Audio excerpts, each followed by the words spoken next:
welcome to the latest episode of the SaaS Sessions podcast. I'm Anuj and I am your host for today. And if you're wondering what the hell happened to Sunil, today I am hosting Sunil, who is the regular host of this podcast. So, how's it going today, Sunil? Anuj, it's been going crazy. I mean, I just missed the last 2 weeks of my quarter 3 to to sickness, and I mean like crazier times are going on. And just to be sure, I had to take like 2 weeks off. And I know we were trying to do this like earlier, but I think now we are doing it. So yeah, pretty good as of now. Yes. So this is real, right? It's like you try to get regular work done, and then COVID hits, and I mean, but yeah, this is life right now, you have to do stuff. Yeah. right? And also, by the time you hear this, I think Sunil will have done 50 episodes by now, so which is an awesome Yeah. milestone. Yeah. And I thought it'd be fun to turn the tables on him for the 51st. And get some insights from him, just the way he's been doing with everybody else. And hopefully, I've learned something from his style and can do a good enough job here. And also, before I start, Sunil has not seen any of these questions. Oh yeah. So This is completely right, candid. so we have no idea where this is going to go, which is really exciting. So, but I want to start with a bit of business first, right? So let's get like straight to the gold. Yeah. So from all of your 50 interviews that you've done, can you tell me 1, 2, or 3 most actionable things you ever learned from all of these interviews that anybody listening can benefit from right now? Oh yeah. I mean, like what 1, 2, 3. I have like tons, but like this is basically one of the reasons that I started doing this podcast, right? Like getting actionable inputs and learning from people who have been there and done that, right? Hands-on experience. But a couple of like non-technical things or some things that you can apply to like everything that I've learned is like experimentation is like one thing that I have learned. I mean, I knew that it was important, and it was only important as I would see, like experimentation in terms of running campaigns, right, in marketing and stuff like that. But not only that, I mean, what I've learned is experimentation can be applied to your life as a whole as well, right? You can try to do stuff, try doing new stuff, and if you fail, you just go to another one, right? Like life is long. And and I mean, it's not just all these technical like technical requirements for running experimentation, right? It's just that you can run it to non-technical or your in general life or in as well. So that is definitely one. Second is like I've always been non-consistent about many things, right? And what I've learned from people who have been successful is that like one common thing is that consistency, right? So that kind of helped me like validate, or like obviously it didn't need any validation, but I think it kind of gave me a personal motivation that you have to be consistent if you are doing something, right? So I started my newsletter. So I run a newsletter where I have like 500 people almost registered. So I started this newsletter many times. Okay, when I say I started, I mean I ran for 2-3 weeks and then I stopped. I started, ran for 2-3 weeks and then I stopped. But today, as of today, like this is like the 12th or 13th week continuously that is going on. I think this is the by far the most number of newsletters that I've sent. So back point here is like consistency, right? So I learned the first thing would be experimentation, second is consistency, and third thing would be like not giving up. I don't know, it sounds similar to like consistency, but maybe it's not giving up. I know it's hard for a growth guy to say not giving up because you have to be agile at the same time and not give up as well. I mean, like at some point you will be like fighting with yourself on some growth experiment where you have to decide between not giving up versus staying in, or versus like just being agile and moving on to another growth experiment. But that is like again not talking about just technicalities. It's just like if I think about like overall like different stuff that I learned, those would be the top 3. Okay, so I want to latch on to something you said secondly, which is about firstly the consistency bit, right? Which Yeah. is interesting to me because you also do a podcast and 50 episodes. So that is clearly evidence of consistency, Yeah. right? So why do you think you have this issue of where maybe you weren't as consistent and having to restart all the time, which I think in itself is a great point, that even if you start and stop, you always have the opportunity to go To back and do start it again. again. Yeah. Right? But why do you think you may have felt differently with a podcast versus a newsletter? It's like, so podcast I've not been consistent as well. Like if you see my earlier episodes, or the space between the two episodes that I published in 2019, or let's say, those would be the that was very irregular, right? I was, see, again, my purpose of starting this podcast was like, me talking to great people, and like me learning from them, right? I was unofficially doing it since long, even before I started recording the podcast, right? I was anyway doing it before the I started the podcast as well. It's just that one day I realized, and some people told me that you can hit record on these conversations and just edit it and put Right. out to public as well. So that day I started like this podcast or whatever. So, but I've not been consistent, and I don't want to be consistent in that, because this podcast, more than anyone else, I run it for myself. Where so this is like the selfish motive behind me running the podcast, where I want to learn from people. Now, if I don't want to learn in, let's say, in July, then I won't host any people in July. Fair. It would be that as well. But now, then, once you kind of build a community, right? Like, this is something that, so this was my thought process until, let's say, 3-4 months back. But now in this year I started doing it regularly, because like this whole pandemic started, and I found many people. I started like talking to many people, and I thought maybe this is a good time for me to learn a lot of new things as well. So for whenever there's a chance for me to learn, that means like people would learn, because I would have conversations, record, edit, publish, right? That would be the Right. episodes. So then when I realized that I need to learn a lot, and now I've built this great community, so then it kind of becomes my job to keep giving back to this community, right? Like it takes away that selfish motive, and then it brings the community motive in my mind, where I have to do some podcast just for the community, but still keeping that and my personal motive in alignment, so that my motive is also fulfilled, as whereas the like I'm delivering to some certain people who constantly listen to my podcast as well. And those I think as of now is like around 6,000 people who listen to the show across India, US, and the world, right? Yeah. So This is a prime example, right, of come for the content, stay for the community. yeah, Right? definitely. Let me just dig a little bit deeper, because I want to Yeah. get a little bit specific. Uh-huh. Is Did you ever hear anything? And this can be just one example, where you heard something somebody said, and you just went, "Damn, that's just so clever, the way they thought about something or the way they did something." Mm-hmm. Can you recall any such example from any episode where you had that sort of thought? It's hard for me to recall, but let me. So I was talking to a recent example of, I don't know if it's a good answer or if it's the one that you're looking, but so I follow a lot of VCs as well, and I am myself subscribed to a lot of newsletters. So one of the VC I follow, Fred Wilson. So he runs a website, vc.com. So I've been a big fan of his newsletter. He sends a lot, and been reading his posts and everything since long time. And so there is this Aviral Bhatnagar, who I hosted on the topic. We talked about state of SaaS in India, and he's based in Pune itself. And he runs his own blog, and I think many of the listeners would be familiar with his name as well, because he gets huge engagement on LinkedIn, and his posts and blogs are really really great in terms of India.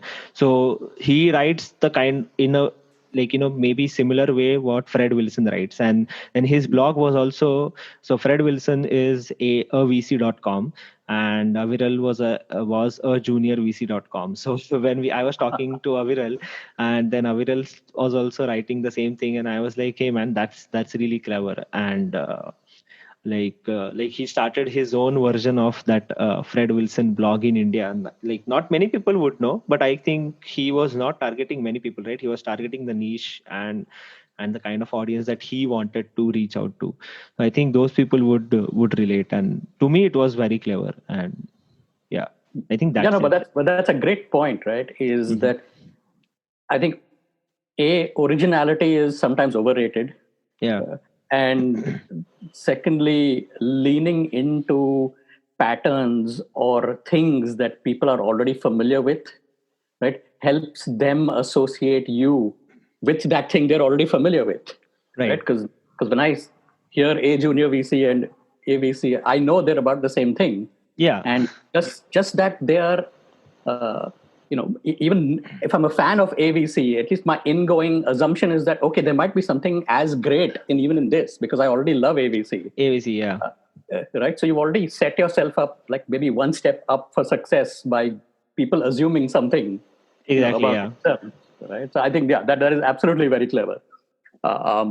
So let me ask you another related question. Uh-huh. Well, is there anything that you heard in any episode where you Mhm. said, "I have to try this," as a test, and did Mhm. you try it? And if you did, like, what did you learn from that? I think it was something like so I hosted Guillaume Cabane. So he is like a growth expert, and I did not host him for the podcast specifically, but I did host him on an AMA session because that's something I started recently as well. So he shared this talk, or he shared this tactic where he had an Airtable basically, or a spreadsheet where he ran these Google, or sorry, growth experiments, right? So, and that growth experiment was something like you just fill in the data and some intuition about, like, what confidence you're in, and just to calculate how your experiments are running in that as well.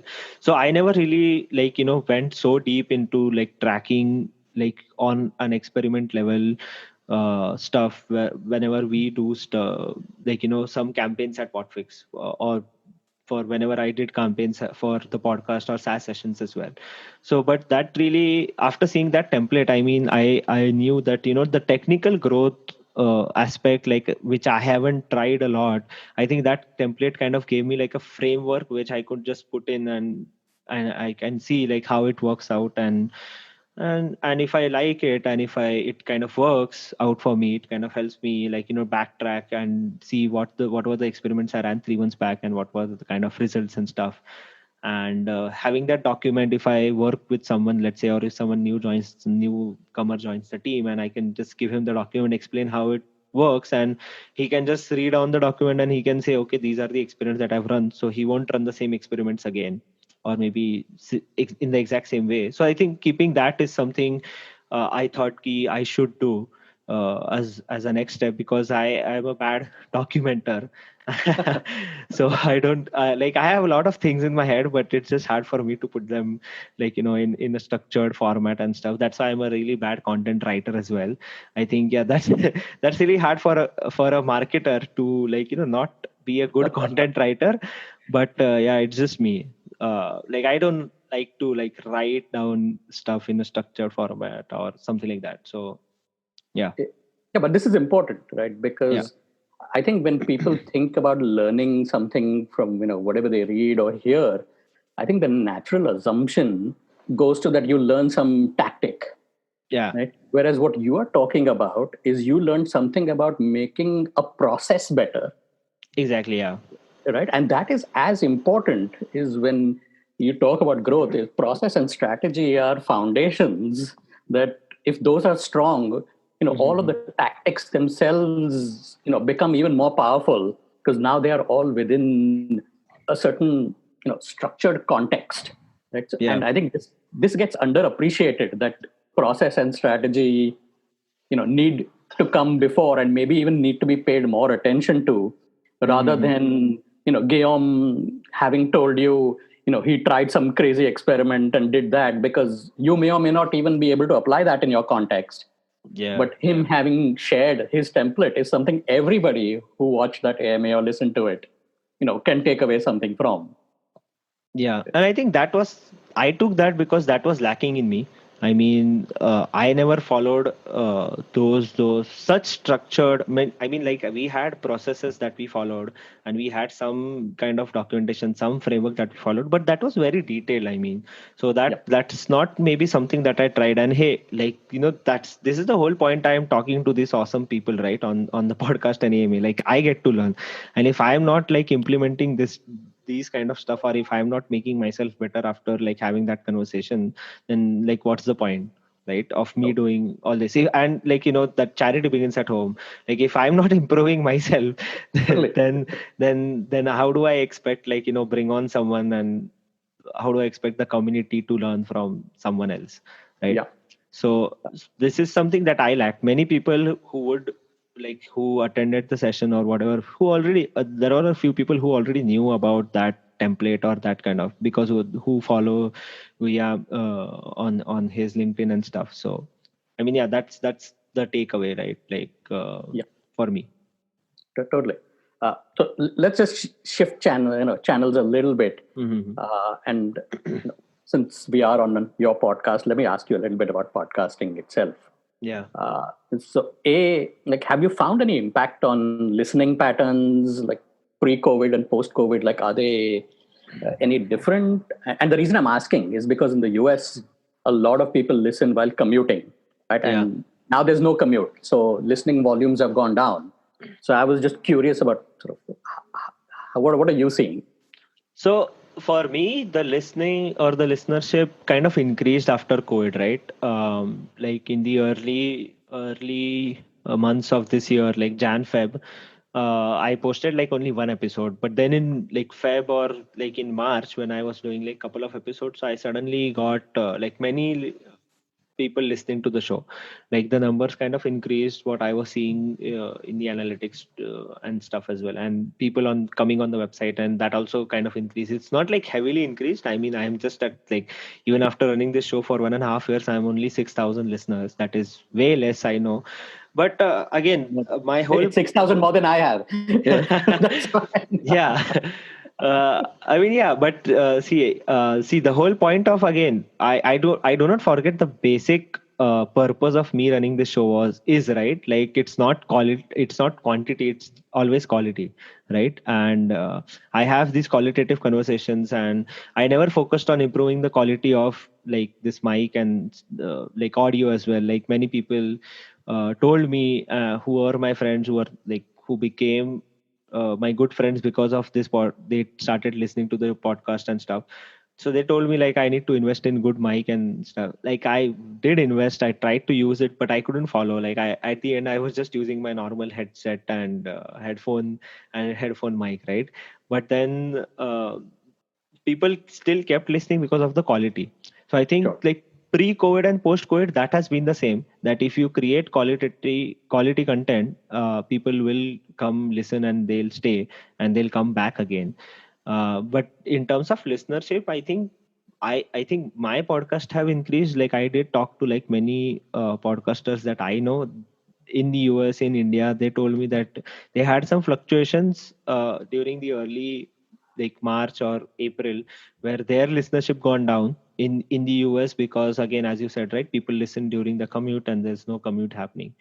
So, but at least in India, I think my user base grew. So the earlier breakdown for me was something like 65 or 60-65% of Indians listening, and then 20-25% of US, and then the rest of the world.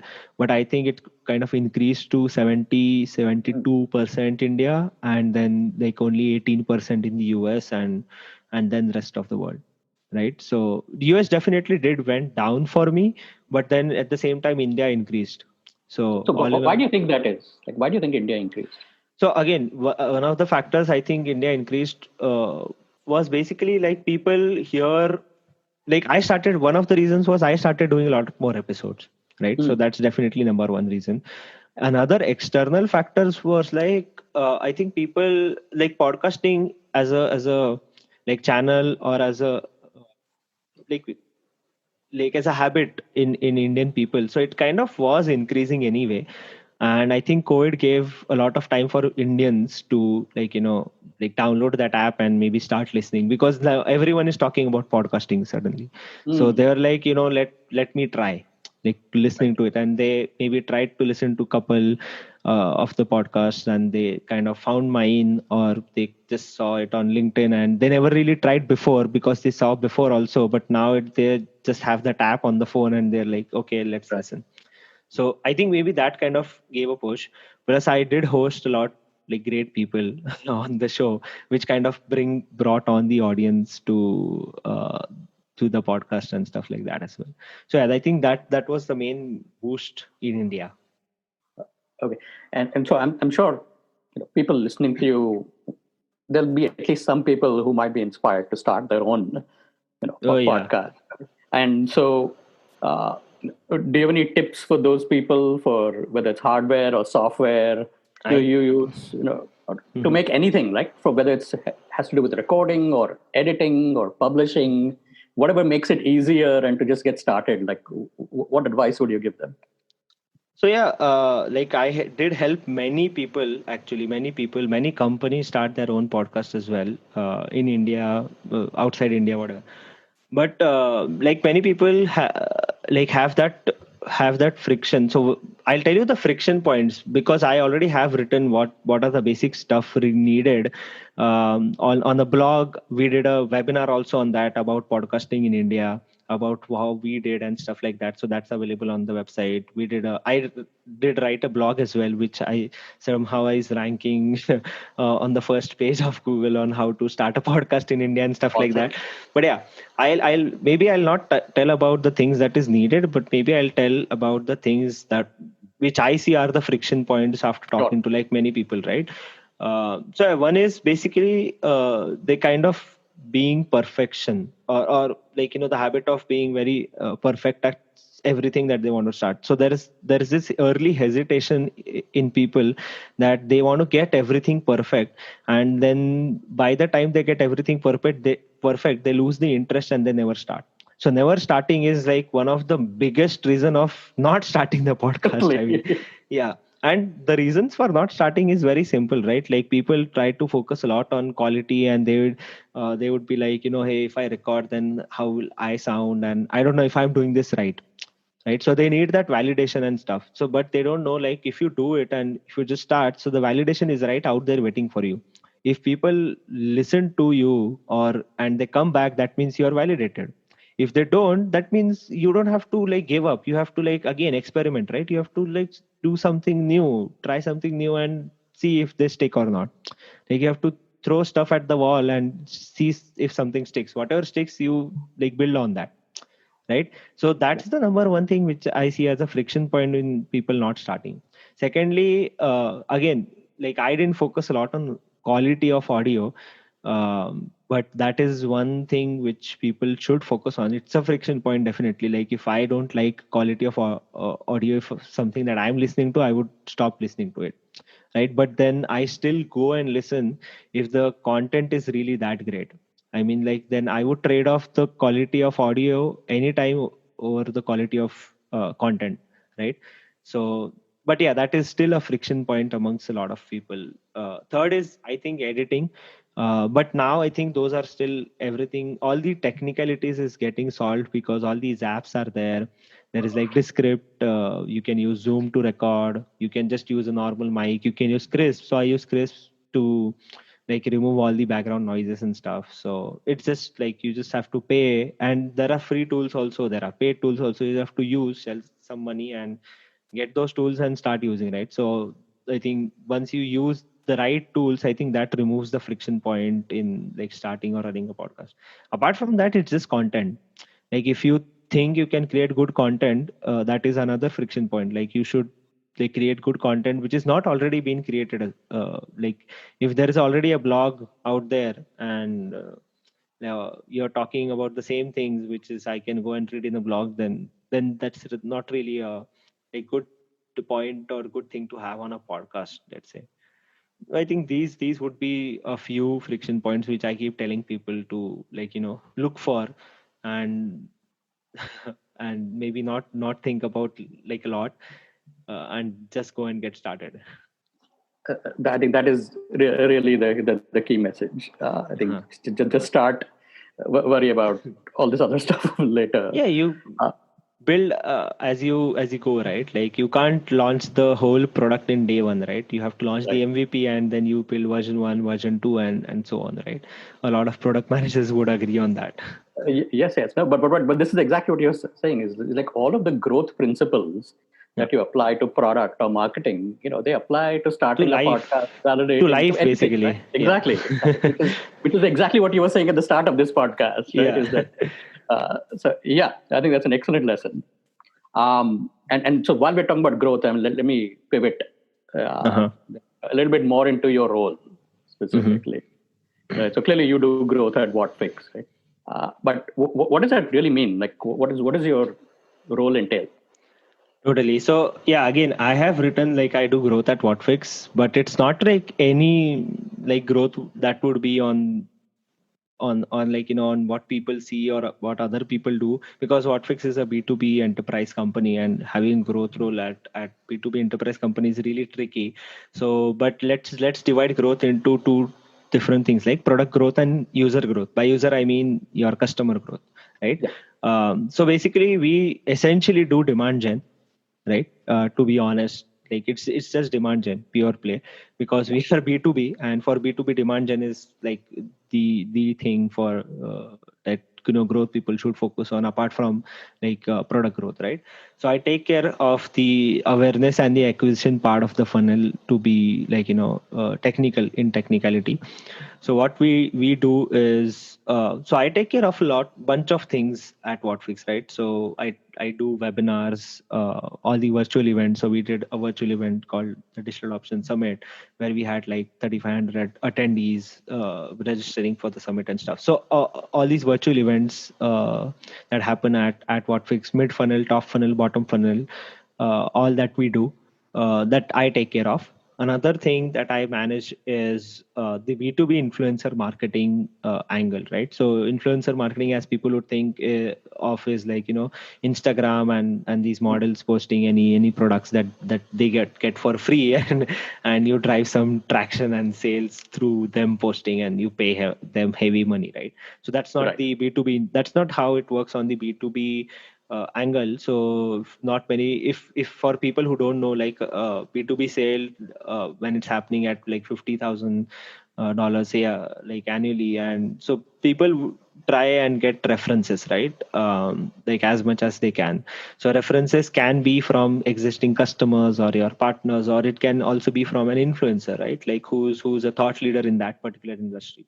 So we try to like have good relationships with these influencers, and and we try to build on that. Like how do we build on that is by doing like a bunch of activities. So I manage all these influencers, all the relationship with these influencers, and we do like bunch of activities with them. Like we do a podcast with them, we do an AMA, we do a live session, we do a panel session, we do a webinar, like multiple stuff. We do like a summit, and we call all of them together at one place, and we introduce them to each other if they want, or we buy their books, and we so many people, many influencers that I know, like at least okay, I know whatever influencers I know at least have 25 years of experience. So that's like my age. So that so that's the criteria I look for. Like when we are tying up with an influencer for Whatfix, where they must have like at least my age of years of experience. uh, so these people generally have like books that they have written, and multiple books, right? 3 4, like so there's one influencer who have written like 30 35 books. So we what we do, yeah. So I mean, we take those books, and maybe we purchase it from them, and then we kind of send it to our prospects, right? In direct mailing, or so I like how do I plug and play these influencers where I turn them into advocates of Whatfix, right? Like how do I make them preach Whatfix if they are talking about like digital adoption, for example, in another webinar, right? So that's really my thing, and having these good relationships with these influencers. So that's one of the things. Another thing is I also do try to like open new channels for demand and brand demand generation and driving brand, right? So one of them is definitely LinkedIn. Like so we have seen, I don't know, like many people listening to the show would have seen at least one person from Whatfix who's posting about something that happened, right? So so that's kind of not, I don't own it or I don't drive it, but it's just kind of like we are a couple of people in Whatfix who post regularly, and seeing us, there are like, we have opened, enabled multiple people to start posting on, being active on LinkedIn as well, because that's one channel for B2B to have. Another thing is like opening up channels, as I mentioned just before, right? Like so Drift, so as an example, I'll give you like Drift. We were using Zendesk for like as a chat option, right? It's really a support tool, but Right. everyone knew like Drift was something which we want. Like it's not, it is like the elephant in the room. Like we want Drift for as a chat solution on the website. But then I was just like, I'll go ahead and I'll just purchase it and I'll implement it. Okay, I'll take up this project. So I like to do like dynamic things, and if I keep doing the same things for over a year, I'll get bored. And I mean, yeah, I that's actually me. know this because you did the behavioral assessment I gave you. Yeah. And I know that your profile says Yeah. you get bored very easily. Yeah. Yeah, I do get bored very easily. So I have to, so it's like I keep myself occupied at Whatfix. Like I come up with things that I like to do, and how I can do it at Whatfix, so that Whatfix would benefit from them. And it can be anything, right? So I have the free way to like do stuff as long as it drives ROI, right? Definitely. Correct. Like in some terms, I have to put down some actionable outcome or output that this campaign or this experiment or whatever is we are doing is going to generate. So we did a summit that was a thing for us. So last year I was just taking, so we are into digital adoption, okay, and last year I was just taking this digitaladoption.com, this website is there, and it was taken by someone, but every 2 weeks I used to check like, is it available. One day it got available, and I was like, we want it. I mean, like it would be huge for Whatfix. And so we thought of this in July, but then we did go back and forth, and by the end like of the year last in 2019 we purchased it, right? So we purchased it, and we know that we want to do something but not sure what. But then we had the idea of running the summit since last year. I mean, like not many people would believe it, but it's not because of the COVID we did the summit, right? We had the idea since last year. It was in our heads. We just wanted to like, wrap our head around it, like dedicate time and start working towards it. So we were initially planning it to do around August, September, like this time, like July or August, something like that. But then this COVID hit in March, and then we were like, hey, we have the domain and we have this idea which is pending. Like, let's go and do it. So like we just went ahead and started. So we spent only 50 days, okay, working on the whole summit, and we got like 3,500 people registering from like 190 countries. Wow. And 2,000 unique companies who registered. I think 70 or 80 Fortune 500 companies registered, and this is all the cream audience, right? And like the target audience that we want.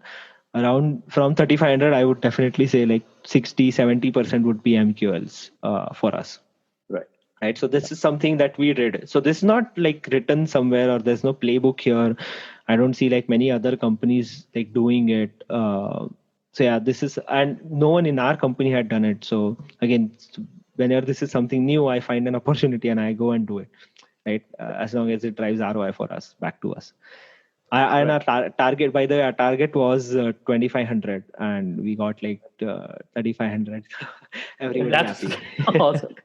Okay, so I have so many questions just based on what you just said. Yeah. So first, have you written about sort of your experience with running an online event and sort of how to pull one off successfully? Because clearly, so many events are now moving online, and you clearly will have learned a lot doing it. So is that something you plan to put out? What's the deal? So yeah, like incidentally, me and Gokul, who is the first marketing hire at Whatfix, and he's the 6th employee, and I report to him. And so we both are actually like working on creating a course for this whole like run your summit kind of thing, right, where you can just use the course and like build the summit. like on your own, whatever, however you want, right? And we have like trying to keep the course very generic so that it can be applied to anyone. It can be applied to any company, any domain, any industry, any level of experience and stuff. So we're creating this playbook which you can just go and implement. So yeah, that is in the works. I don't know if it will when it will come out. We are just Yeah, but let me just pause you here for 1 second. So because this is, I think, a very important point, is generally when you put in a lot of effort to learning how to do something, yeah. the common approach that you see is, oh, I'm going to put out this 15,000 word blog post, right, Uh-huh. on how I crushed something, right? But converting it into a course, right, is actually a brilliant idea, because these are tangible things you have done that now somebody else can replicate. Yeah. Right? And it is lead gen at the same time, because people are registering for the course, right? Yeah. Versus this random broad spread that Yeah. people are going to read your blog post and you don't even know what the hell happened, right? Exactly. Yeah. So for anybody looking for a brilliant tactic on how to repurpose, your efforts, right? Especially when you've put in a lot of hard work in making something happen, make it a course is a goddamn brilliant idea. Yeah. I mean, like we did see like many people running their own courses, starting their own courses during this pandemic. I mean, gig economy for the win, right? Because of this whole COVID, it has given like many people a level playing ground with respect to running courses and stuff. Like there are tools and all which or companies that have come up, right? Which will allow you to put your courses and like accept like payments and like put all the videos in a structured format, and people can just go and listen to or read or like watch these videos and stuff. I think we are putting a lot of time into this, and it's not just like this the summit course that we are stopping. I think if it goes well, maybe we'll like create like a bunch of other things as well, that kind of experiments that we ran, and like really going deep and putting it out in a very generic way as possible, right? So anyone can go with any kind of experience can go learn and like do their own summit or whatever. I mean, like many people have done it. I'm not saying like we are like the only ones, chosen few, like red pill, blue pill kind of guys who we have done it.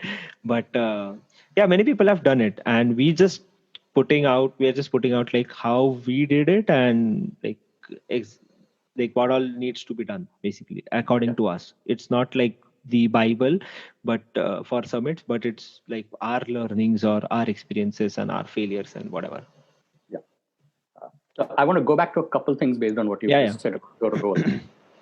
So one, you said you focused more on the user growth piece, correct? Mm-hmm.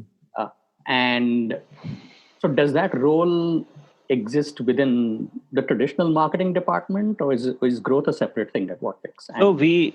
So actually we do report to our VP of marketing itself. So it is a part of marketing. See, it is just like demand gen. It's just like we are not focusing on just one channel Right. or thing. Or if we find like we have this new channel that we want to try on, we'll just go and do it. Like again, we are agile, right? Being a growth team, like we are maybe it's like an intersection between a proper growth role and a Right. demand generation role, right? Like if you combine those two, then maybe my kind of role would be Got uh, it. on or whatever.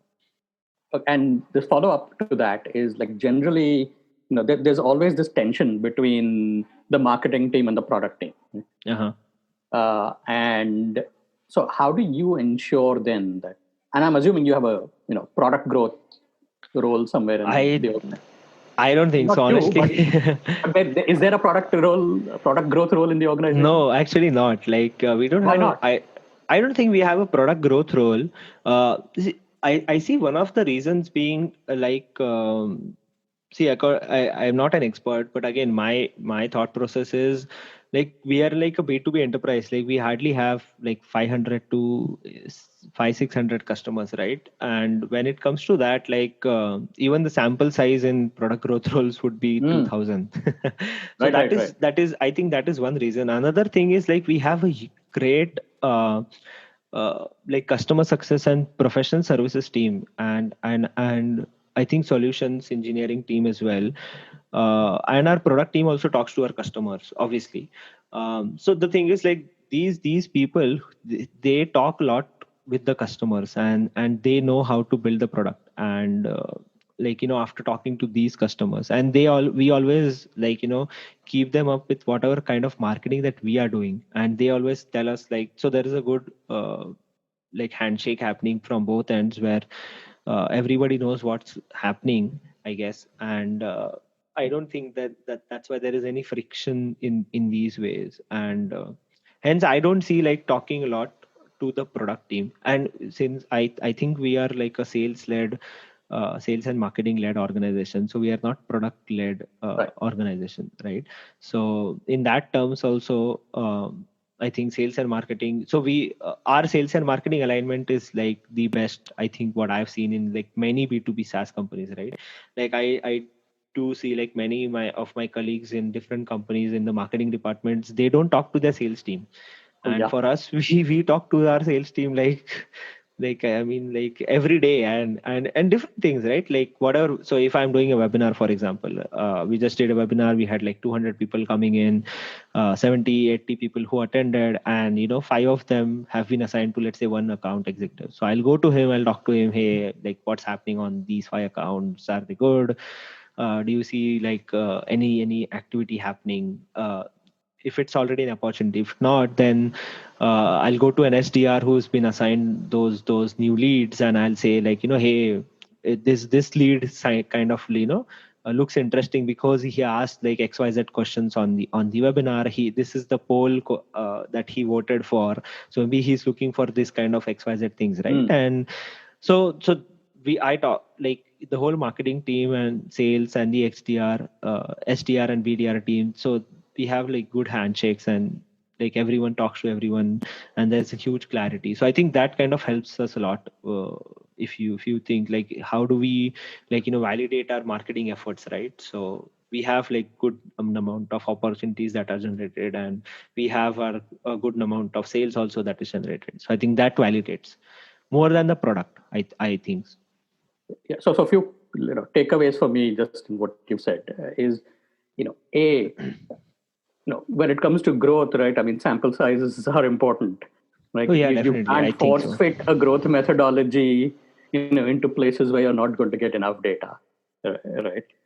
And so you've got to place it wherever it applies. But that also goes to how universal these growth principles are, that they can apply to whatever marketing processes you have. I would 100% bet that they could even be applied to improving marketing and sales alignment processes, where you could try different sorts of things Yeah. to make the velocity of how a lead moves through that funnel even faster. Mm-hmm. And there is no secret to marketing and sales alignment, other than proper communication, because at the end Yeah. of the day you're all one team. Like the customer doesn't care if it's marketing Exactly. or sales or growth or whatever. Yeah. Right.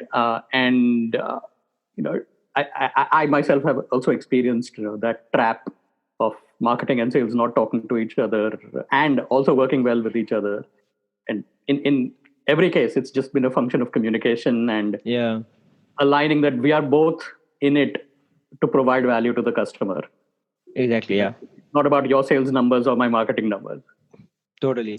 And maybe one thing I would like to add about our product team. So I'm not sure like the product managers who are there, I didn't see a product growth specific role as such, like product growth, which in many companies there is. But I'm very sure like our product managers would be doing some stuff, what a product growth would do, right? So we have pod structure where each pod would have like their own product manager, product marketing, and designer, and testers and developers and stuff like that. So I do think if there is a pod structure, so there a pod that product manager would be responsible for that pod, and growing that pod, growing the usage of that pod, right? So we do track a lot of data. I remember we use Google Analytics, the 360 Google Analytics 360 internally in the product, and they track a lot of analytics on the product usage as well, right? So I think the product since it's a pod structure, I think each product manager in the pod would be responsible for growing the usage of that pod. So in that way, that kind of ties back to product growth in a way. Sure. So And so now that you mentioned analytics, and I had this in mind to ask you anyway. So what is in your marketing or growth stack? Like what are tools you use? So we use Pardot for marketing automation, and I think apart from that, we use Salesforce for CRM, and being marketers, we do check like a lot of Salesforce as well. Like we have our reports and everything in Salesforce, and we do check. Like what opportunities that we have been created, how are our campaigns working out in terms of, let's say, webinars? Are there any leads converting into prospects, opportunities, uh, and what stages are these opportunities, and what's happening on the sales side, right? So we do regularly check that. So that's like Salesforce and Pardot that we use. Apart from that, like we use like demand base for ABM. We just got Drift this start of this year for like conversational marketing. I think that's then those are like the SEO and all tools. So like we use Ahrefs. I think we use both Ahrefs and SEMrush on some level. I mean, I don't know how that works, but we do use that if I remember correctly. But yeah, I mean, then it would be like I think would be respect to different teams that what tools they use. So we use, I think, VWO for CRO. So we have a CRO person dedicatedly working on that. We have an ABM person working on ABM and ads and display ads and stuff like that. So I think they would use their own tool set. What I generally if I talk about me, I play with like Pardot and like Salesforce a lot, and then GoToWebinar, since we run the GoToWebinar this thing, and then any sort of WordPress, and we use WordPress as a CMS for like blog and website and stuff. So that. But apart from that, like many small different tools we use for different projects or whatever. So we use this tool called Phantom Buster for running like LinkedIn automations, like while event is happening and stuff like that. So like different tools, small tools for like only project level things. Like we have a transcription tool for like, we convert all our webinars and podcast into blogs. We make sure of that. What transcription tool do you use? I think we use Otter. Yeah. So I think I've been using that since it was in beta. So yeah. Okay. And so if I pull that out a little further, clearly you use a lot of tools, you check a lot of things.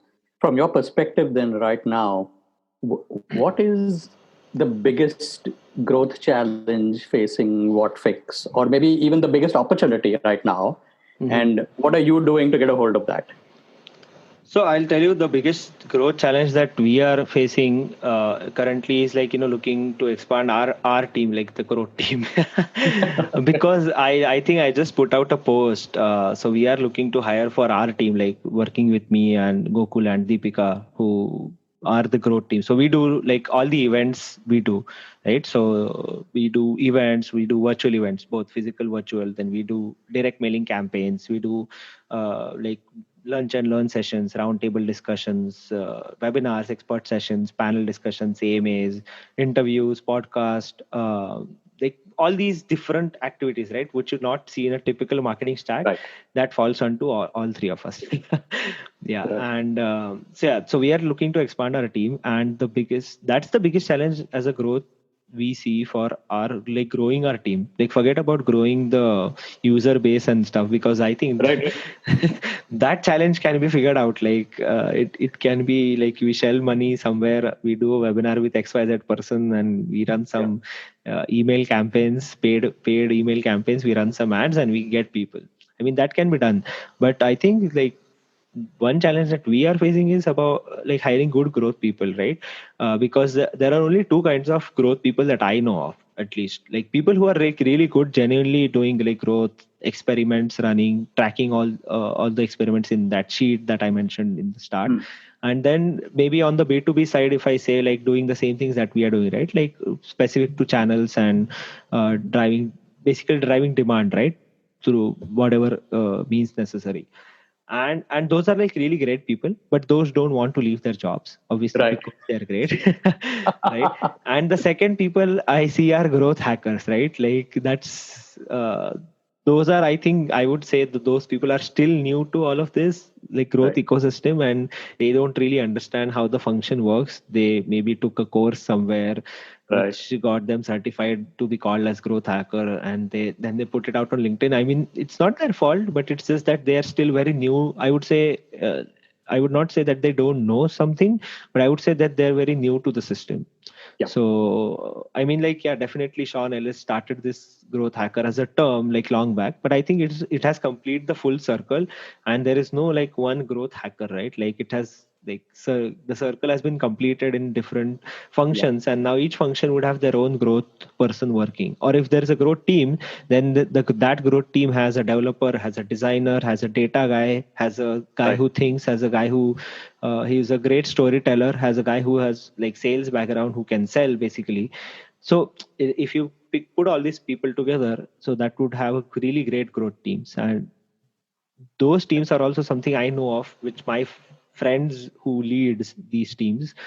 But there is no in between, right? The in between Right. is something that we are kind of looking for, or maybe even the next part where people already have been there, done that, and we can just get them on. So growing a growth team is like a huge challenge, I think, in India, which for Mm. many companies. And uh, like you can definitely hire a marketing manager and give him a growth role.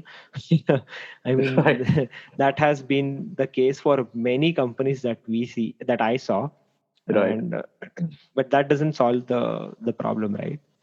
Got it. Yeah. Uh, and another you mentioned, that some people call themselves growth hackers because they took a course. Maybe I'm curious, what do you still think then is the biggest misconception or misunderstanding around growth hacking today? I think it's not a hack. I mean, it should be your mindset. Like this is something I've written on my LinkedIn as well, right? Like growth is not a hack, it's a mindset. Like if your mindset is growth, right? So that means you're agile, you're like like constantly doing things, not stopping yourself from like running experimentations, or not afraid to failing, right? Like if you run an experimentation, you fail, it's okay. Like you start another thing, like do another thing, right? There are like hundreds of things that you can do. You talk to people, right? Like we talk to a lot of people. Again, that's something which I bring onto the table at Whatfix as well. Like since I know like these great guys who have already talked to on the podcast, I can bring them into an internal discussion, like what they are doing at their company, and how we if my some of my team members have any questions for them, right? So I can connect, we have connected with them on different calls, separate calls, where we have learned from them as a team, as a company, that what we can follow from, right? And it's not, I mean, everybody's learning from everybody's, right? uh, it's totally okay if you don't, if as a company you don't know something, because we are not the only one facing the same problem, right? Totally.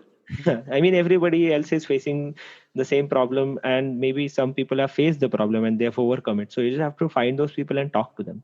So as a growth, so you can only have this if you have like the growth mindset, I would say.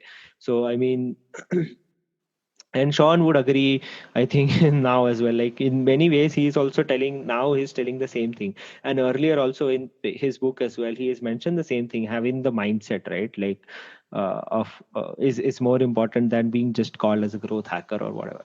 So I think that is the biggest drawback, I would say, or I would see, like in many people, that they don't have the mindset. They just want to, like, don't look for short-term wins, look for Correct. long-term rewards. That is also the case. In some places, you have to compromise, or you have to you have to just pick and choose between short-term wins versus long-term rewards. But a growth guy would like play the bets nicely, I think. Like Correct. which short wins he would go for versus which long-term rewards he want to go for. So, yeah. Totally. 100% agreed. And I think we could have a whole hour-long conversation just on this one bit, which Yeah. maybe we'll do a part two on your 100th episode. 100th episode, So, yeah. so I want to like maybe take things a little more higher level as we get to the end of this, Yeah. and sort of just get some more insights, just more about you and how you learn, Yeah. right? Because to me, this is directly related to what you were just saying, which is about having a growth mindset, right? Yeah. So first, I think now that you've had some experience, what do you wish you had known when you first started out in your career? Oh man, I do ask these questions to like many people on the show, but yeah, I wish I would have not I would have known that what I want to do when I started. Like I didn't know I wanted to become a guy, or didn't know that I wanted to do the things that I'm doing now. If I wish I would have known that like long back, it would have been like great for me. I did like a bunch of like random things also before I stumbled across this SaaS industry, and then started picking up on that, and like coming to where I am. So I did wanted to become a data scientist.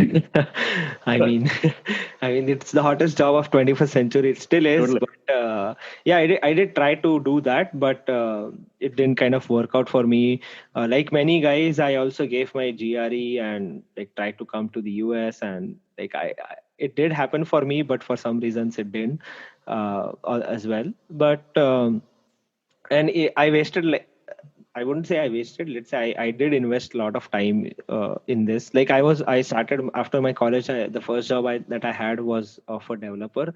So I am a developer. I know how to code, and I have developed like applications and stuff like that. So I did lead a project and stuff. So I was working my cousin's brother's company, where I was like this developer, right? So I did do all those things, but I wish like if I hadn't done like invested like around 2.5 3 years in like all of these bunch of random things, and versus I would have just started on SaaS, Right. then it would have been much greater. Yeah. Secondly, I think if I would have hit the record button much sooner on the podcast, this would have Mm. been the 100th or maybe the 150th episode. Because I did have those many conversations in real, but I just didn't record those conversations. And yeah, I think those two things would cut it. Okay. And what are some things that you're either researching or reading about or most interested in learning about right now? And why is that? I mean, I am interested in learning. I'm constantly learning, right? And I am like reading and learning a lot. So one thing that I am learning about right now is like wealth creation. I don't know, like it just occurred to me like eventually, like since I've got this job at Whatfix, I've gone into the Bangalore ecosystem, and I've like tapped onto like many things, but this is something that I've been like focusing on a lot lately, where about wealth creation. So I just heard this from like on Naval's podcast as well. Many people would like relate to this directly. But I do relate to that because like if you have something which makes money for you while you sleep, uh, I mean that's the best asset you can have, right? So and I'm very that's one thing I'm trying to focus on, but I don't want to go behind the whole money aspect of it, but wealth aspect of it, right? That's like it's like different. I mean, like, I don't want to get into how different and what it is. People can go and listen to Naval, and I think he has done a better job at explaining that. But this is something like I'm really focusing on and just trying to figure out like how do I create wealth for myself in terms of money, in terms of like what work I do, in terms of like the SaaS sessions as a project, as a company or whatever. It's my wealth, right? It's kind of giving back to me while I sleep. So that is something I'm like really focusing on, or trying to learn how many other people are doing and stuff like that. And learning and failure are sort of almost connected, Yeah. right? You can't do growth without failing. And so if you had to look back on your last year, Hmm. what do you think has been your biggest failure, professionally, personally, whatever context you want to think about it in? Why do you think that happened, and what did you learn from it? I think my biggest failure was my inconsistency again. Because that really hit me, and this year, right? And I think that was my failure in 2019. Like I was running this podcast, and I could have like done these great episodes. I was talking to that many people. I was like, I don't know, it was just me being lazy or me doing like a lot of things that I didn't get time to, like, constantly do the podcast or whatever it was. I think I failed at being consistent in, like, recording like at least one episode per week, right? So that like 52 weeks, I started in like what? I think I started in March, right? So let's say minus 8 weeks. So I could have done 40, 42 episodes, right, in 2019 at one per week frequency, but I didn't. I think I only did like 18 to 20 episodes, so that's like 50% less than what I could have done. I think that's the biggest failure for me for 2019, which I'm trying to compensate in 2020, where uh, I am doing these number of recordings, and not just for the sake of doing it, but also like the more recordings that I do, the more I learn quickly, and the more the more content I produce. And while we're on this topic, then, because we learn from our failures. Yeah. So, how do you continue to learn in order to stay on top of things within your role? Yeah, I mean, so this is something that I have I have learned about how to learn as well. Mm-hmm. I mean, yeah. So, but some things that kind of help me, I'll tell you.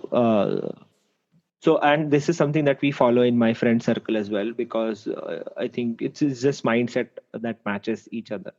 So I kind of unfollowed all the people from all the social networks, which deviate from where I want to go or what I want to learn. So if someone is not talking about SaaS on my LinkedIn, is I would probably not have them connection, or I would still stay the connection, but I would go and personally go and unfollow them, right? So I do take care of who I follow, and because that's what the content is gonna end up in my timeline. Same with goes on my Twitter, same goes on my Instagram, or whatever social media channels that I use and browse and whatever. So on Instagram, I think I have unfollowed everyone. Like I follow, I think only the known people, right? Like who I personally know and personally have met in life. I only follow those people, because then you follow all these random people, celebrities or whatever, and it just kind of deviates, right? So not following these people kind of puts your focus on what you want to pursue. So I think this is one of the hardest and the most important things that people should do. It is very hard for cut down. So because you go out, you meet your friends, and your friends are talking about the latest series on Netflix, and you have no idea what is going on, or you feel left out. So at the same time, you have to like balance as well. So I think balancing the the content you consume is a huge learning for me, and that is the number one thing that I will tell people to follow as well. Like balance your content consumption, because you can only consume like certain amount of content, right? And if you fill that with like non-related content or content that is not pushing towards your goals, then I mean you're really like losing out. So that is like one thing, and it kind of helped me. Like I thought when so this is basically not me talking, so this is this learned something on Y Combinator's YouTube channel. So there's one video on how to cut down on your content consumption or something like on those lines, right?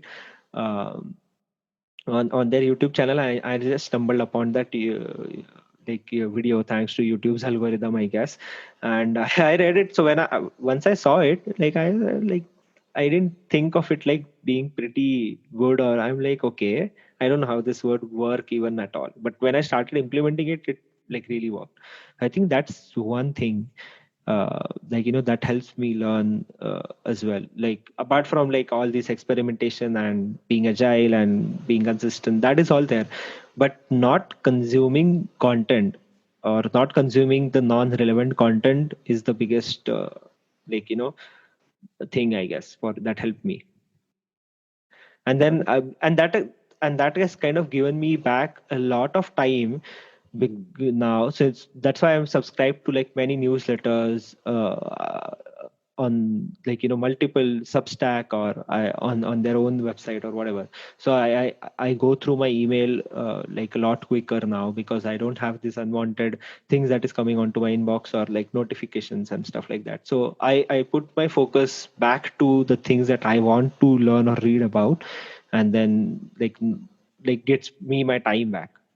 So it kind of, if you cut down on content, like non-relevant content, so it gives you more time to put focus on the relevant content, I guess. Yeah, no, I think that's a absolutely important point, because FOMO is real. Yeah. Right, let's not. So that's what, right? So I changed my group as well. So in my group, instead of talking about the latest Netflix series, we talk about the latest maybe company who's got funding, or maybe the latest trick or whatever. So I changed my groups as well in personal life, where and I mean, like, instead of having or hanging out with people who talk about the latest Netflix series that has come or whatever, maybe I hang out with people who talk more on like VCs, or investments, or how do companies grow, or how to build teams, and like basically people who do want, or who wants to do similar things like you want to do, right? Build on their own or whatever. So in that case, your conversation also becomes that way. So there is no FOMO. You get it? So Exactly. so in that way you can cut your FOMO as well. FOMO only happens when you go towards people who basically you're like the odd man out in the room. That's why you get the FOMO. So you go to the right room, and you won't have the FOMO as well. This has just become like a highly philosophical discussion. Yeah, I'm strictly against those, but yeah. It's just, I only talk about such things in my groups. I mean, like, I never did do it on public, but yeah. Right. No. I think it's important for people to hear, right, that A, it is possible. Yeah. And B, there are real benefits to be reaped from focusing. Exactly. Yeah. Right. And so, speaking of focusing, we are almost at the end. Yeah. Right. And I know you like to ask rapid fire questions. Yeah. So I was thinking about what to ask you. Okay. And I decided to take inspiration from James Lipton, who used to run that show called Inside the Actors Studio. Mm-hmm. And so I'm going to ask you those questions. Okay. Because these have nothing to do with growth necessarily. Yeah. Now we're having fun. Yeah, but it won't be lightning for me, because I'll take some time to answer, but I'll be very quick to Fair answer. enough. Okay. Yeah. Okay. So let's go. So what's your favorite word? What's your favorite? Word. Yeah. I don't have a favorite word, but I think just let it go is like the favorite phrase, I would say. Fair enough. Yeah. Okay. What gets you excited? I think my curiosity, because like, since I am like a dynamic person, I get bored pretty easily, and I want to do new stuff. I think it's my curiosity that kind of gets me excited on like new stuff or whatever. Anything, it would be anything that falls onto my interest category, and my interests are still wide. So I would not name the interest that gets me excited, but the whole curiosity behind it that gets me excited. Fair enough. What sound or noise do you love? I think if I want to say an instrument, I think it would be piano. Fair enough. What profession other than your own would you like to attempt? Oh, I would love to like be a VC. have people's money and then decide where to bet. Basically, I think it's just gambling in a way. Right. Okay. And this. Okay. The next question I really want you to answer, because I'm guessing nobody has said whatever you're going to say as a response to this question on your podcast. Okay. Yeah. So, what's your favorite curse word? I think it's fuck. I like fuck it. I think so. People call me this because I would say this in person as well a lot, and like, what the fuck. So there are different variations of that. I would with different emotions. Fair enough. And so, last question. So if if heaven exists, Huh. what would you like to hear God say when you arrive at the pearly gates? I mean, like, I would like to hear. I would like to ask God, like, what happened to 2020? Let's say that if I die after 2020, so yeah, definitely that question, because He would be answering that to everyone. Fair enough. So that's all I had. I know I learned a lot, from you, and I think if I can summarize a few things that have stuck with me through this conversation. There's a lot about mindset. Yeah. And being open to trying stuff out, experimenting, failing, learning. There was a lot about focus, right, which runs through everything from what you do and at work, but also how that impacts your life outside of work, and how that impacts your ability to get better at whatever you're doing, as a function of that focus. Mm-hmm. Right. And I think there's a lot. I certainly took away one very concrete idea from the whole thing, which is, why the hell have I never thought about repurposing things I've done as courses? Yeah. Yeah. So, right. And there were many others, but at least, these, as I give myself 5 seconds to think about it, those are three things amongst all of the sort of growth insights that you've dropped here. And if I was to create like show notes of all the links and tools and everything that you talked about, I think that would be a really long list of things as well. Yeah. So thank you for coming on your own show. Yeah. And thank you for doing it. I mean, like, it's like, I think it's a special episode. Like 50 I've crossed. This would be the 51st episode, like that will come out. So yeah, I mean, it's a great milestone. I think we can do the version 2 of this when we do 100. Done deal. Yeah. And so continued success on the show.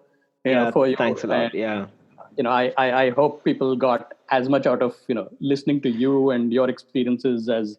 Yeah, I don't know. I'm not an expert. Definitely, I'm not an expert, but it's just that what I've learned along the way. Yeah. And so that's it. So I'm sure I'll see you online. Yeah, definitely.